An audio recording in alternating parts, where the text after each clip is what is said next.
Welcome back, survivors. I'm the SurvivalVis, and we return to Carnivores Plus, where we are going to make a small tweak before we get into a hunt. I am, again, as you guys probably saw in Carnivores Genesis, I got a little sick and tired of how sensitive the animals are. I am going to adjust the sensitivity here as well. I'm going to try to get it about halfway between the two, because that's about where I think we had it for Jurassic Park Hunter Legends, and I feel like that's been the best sensitivity I've found so far. So I'm going to do that, see if there's a bit of a difference, and go on a hunt so we can actually test that proper.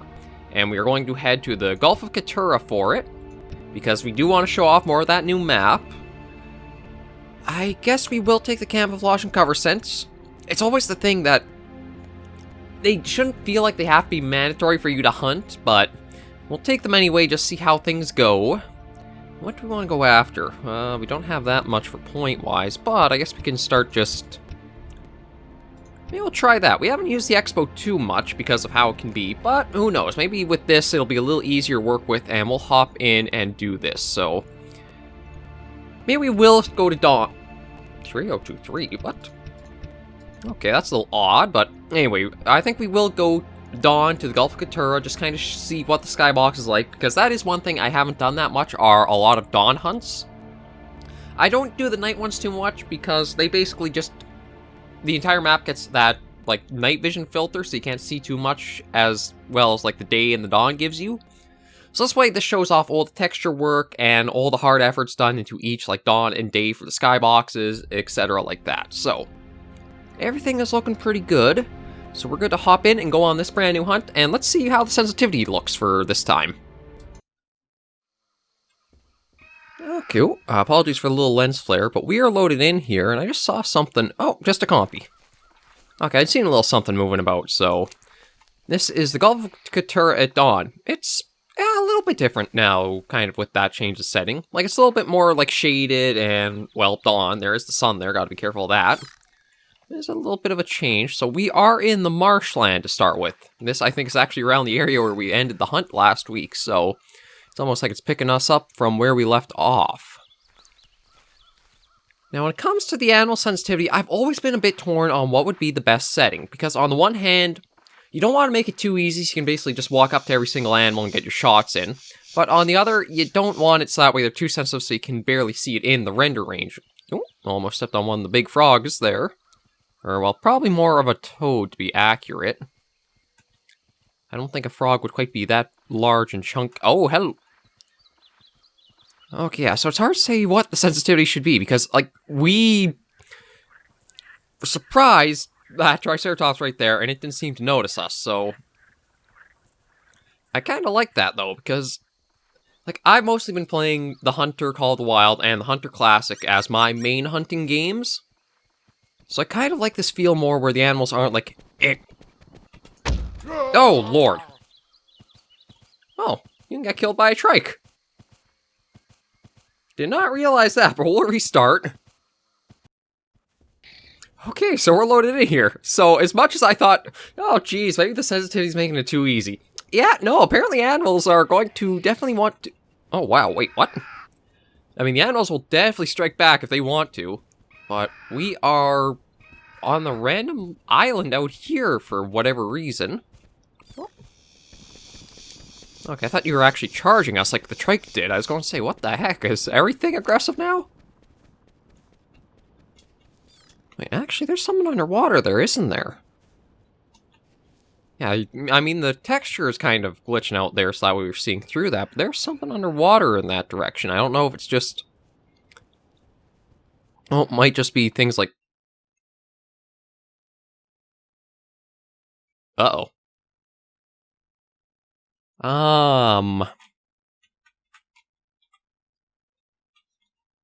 Okay, everything just froze up, so I think I'm going to have to see all you guys in just a moment, once I can figure out what just happened.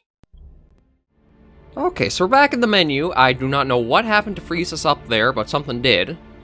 So we're going to hop back into another dawn hunt, just everything's about the same settings, and hopefully this time we don't freeze up and crash the hunt.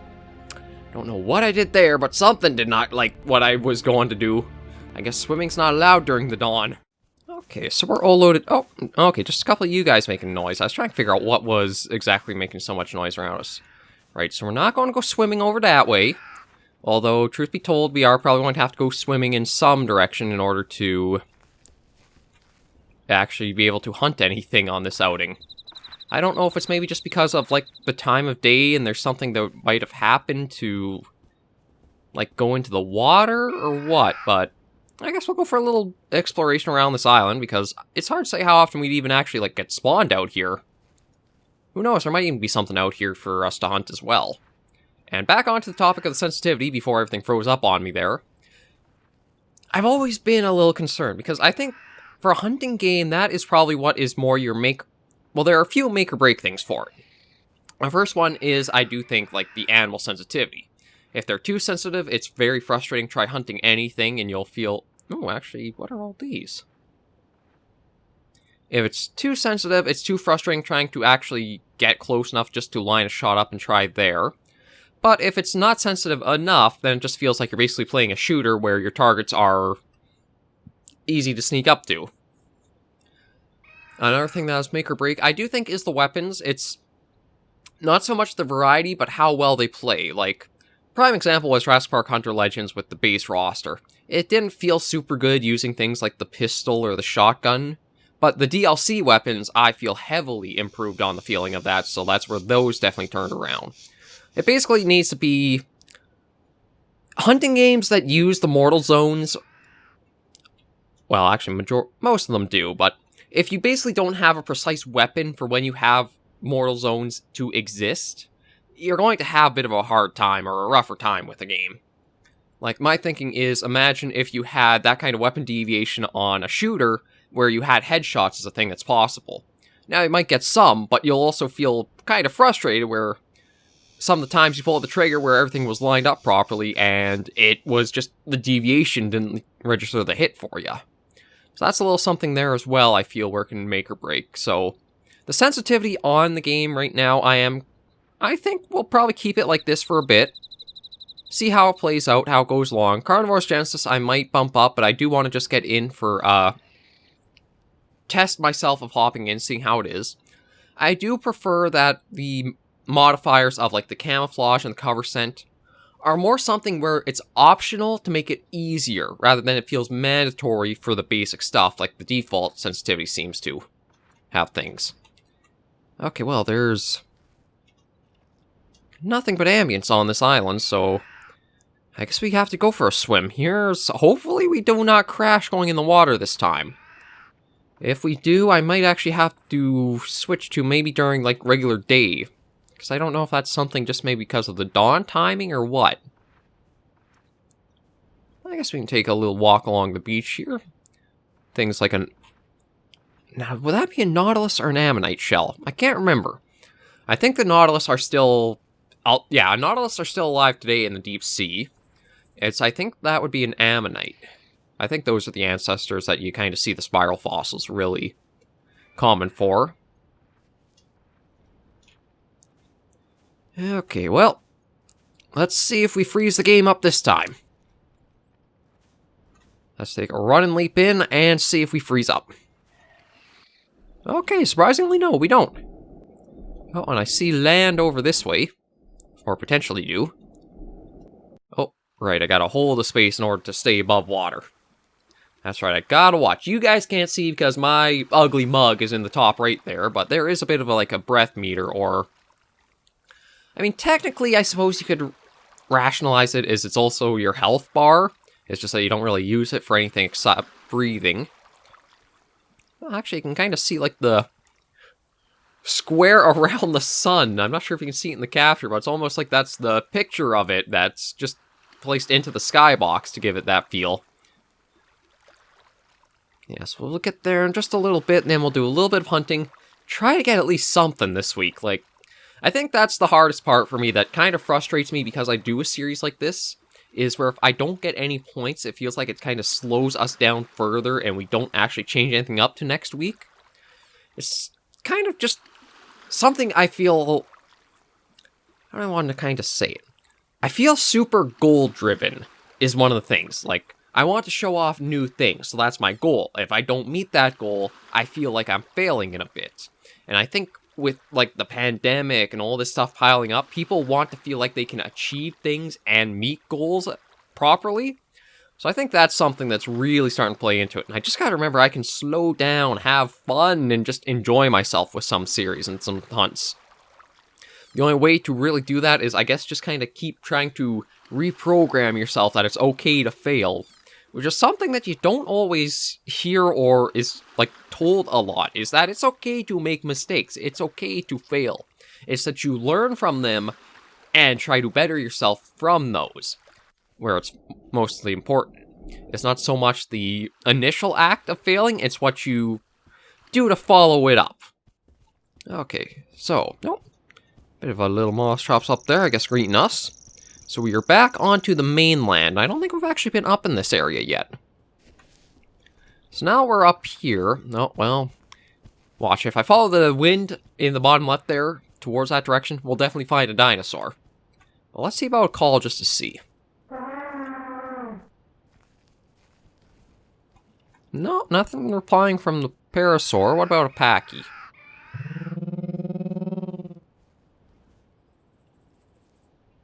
No Packy. What about Stego? Nothing from that either. Even an aloe? Nothing. A trike? Okay, we did have a reply, although, truth be told, I think it was from either on top of this or the other side of this.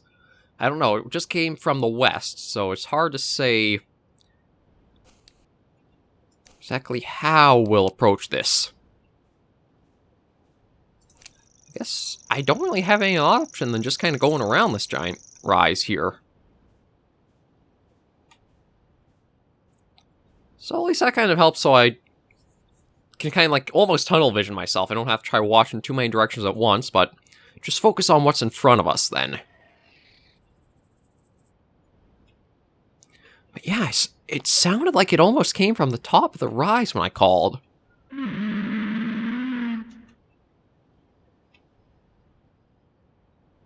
Okay, no reply now, so...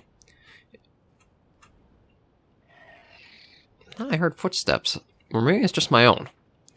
Okay, so maybe I have to get all the way around this, and maybe there'll either be a way up, or there's just a random we're close enough to, like, the edge of the cliff that we heard it from the opposite side of it.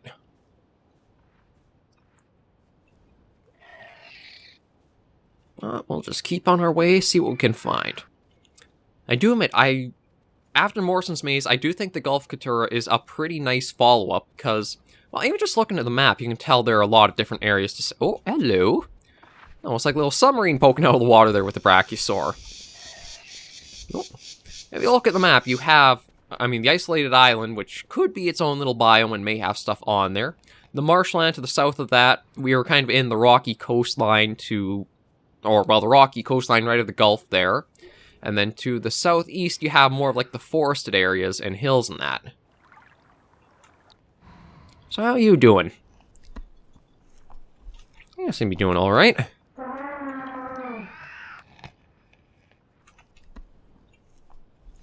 Well, we'll keep working our way down and see if we can call anything out.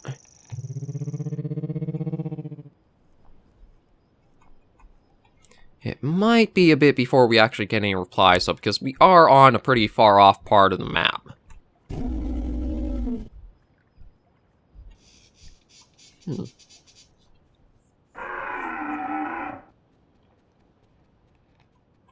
Maybe we'll get the trike reply, because we are kind of over in this area now.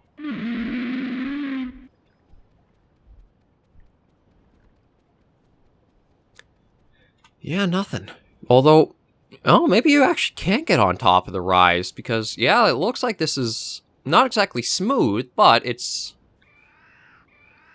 kind of gradual enough that you can actually walk up and on it. So maybe it really was up by the top here we heard that trike reply from. Oh, maybe not. Sounds like it's more to the south now. And the compass is definitely not in our favor. It always seems like if you're going towards the main, like, heart of the map, the compass points you in that direction. However, that's more the wind indicator. Well, actually, no. The wind indicator is bottom left, compass is bottom right. Duh, I can kind of confirm that, but it's always the wind indicator pushes towards the heart of the map. So if you spawn anywhere on the outside, and you want to get into the map, you're always going to have the wind at your back. It just feels like almost like programmed to start that way, just make it a little more difficult for you.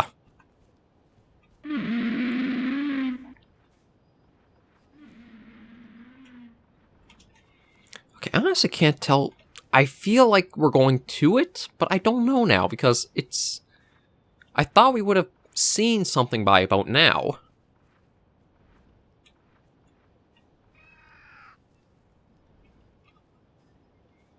Actually, looks like we're approaching almost like an inland lake. Although maybe it's just like a flood lake or something, or a tidal pool. No, I think for the size of it, it's a little too large to be that.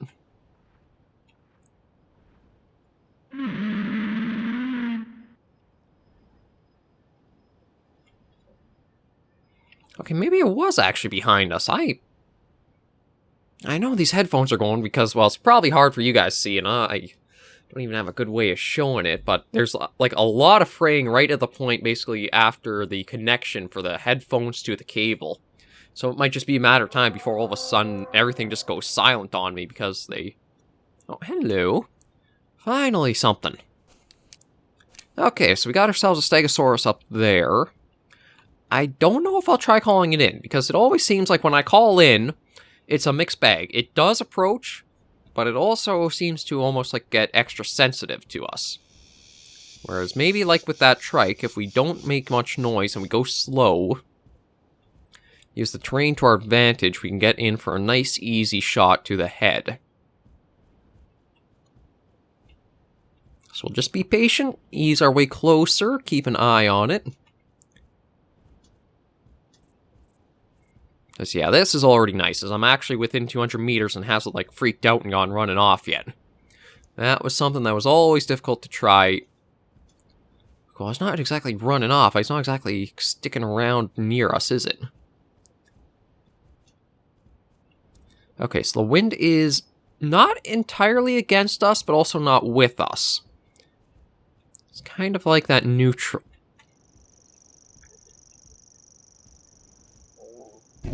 Okay, I'm going to have to try calling him in, because if he keeps going on his route, we're not going to ever catch up to him.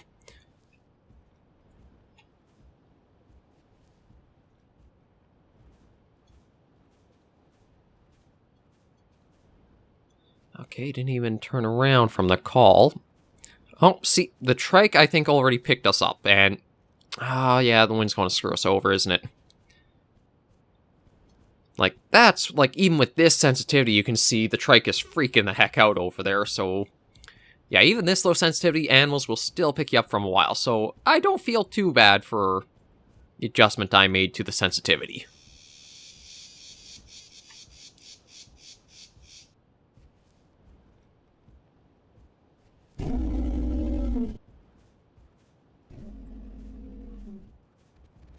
Oh, yeah, see, can't even get within 150. So I really don't feel bad at all for adjusting sensitivity now. Especially when you consider this also has the camo and cover scent on. Like, my thinking is it might have been the scent that it picked us up with because I wasn't moving and I was crouched down. But just, again, the wind is such a pain to fight. Now, if you were to have the radar enabled, I think it would be a lot better because you could say, oh, okay, well, if it's there, I'm just going to run and skirt without actually seeing it. And get to a very far away.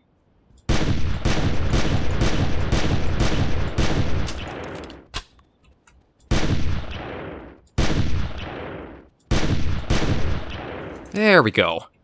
I mean, it basically had to use the shotgun for distance gunning, but it managed to pay off, so we got something at least. But yeah, I might even crank the sensitivity all the way down, considering just, like, how easily they pick us up still. I was expecting it to be a bit of a drop, but it wasn't as large as I thought. And I'm leaning more to liking the like, you can set the sensitivity so that we can play it more to what you're looking for. Are you looking for a super hard challenge that every animal is super sensitive and will pick you up, or do you want something a little easier and you can kind of gradually lean into trying more and getting different results? So, again, it's kind of one of those cases of, do you feel a bit ashamed to slide it down or not? In this case, I'm not at all anymore. I think that proves pretty quickly that I could use all the help I can get, so that's going to be a bit of what I'm going to do. Uh-oh. Well, I guess we can try for the aloe there.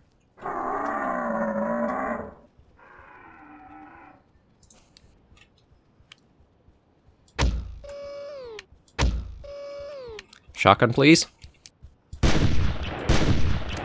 Oh. Well, I'm gonna head back. I remember how poor the expo can be for being used, but we'll head back. Okay, we're back in the menu, and yeah, as I said, I am going to completely tank the sensitivity here as well. I'm not sure what I have to give props to anybody who's able to play this game with default sensitivity and get stuff done in it, because, like, holy crap, even with these two things, it feels like there's almost, like, little difference from that reduction as we did. So we'll go forward with the sensitivity tanked on all the games. I think that might actually make it a more enjoyable experience for myself and you guys, so it's not watching too long with animals just constantly running away. Thank you all very much for joining me on this episode of Carnivores Plus, though. If you do like the series, be sure to give it a like, and if you have any comments, tips, tricks, or even requests of what you'd like to see, be sure to leave them in the comments down below. I try to respond to any questions or feedback that come up as soon as I can. But until I see you all next episode, survivors, please remember, as always, to take care and stay alive.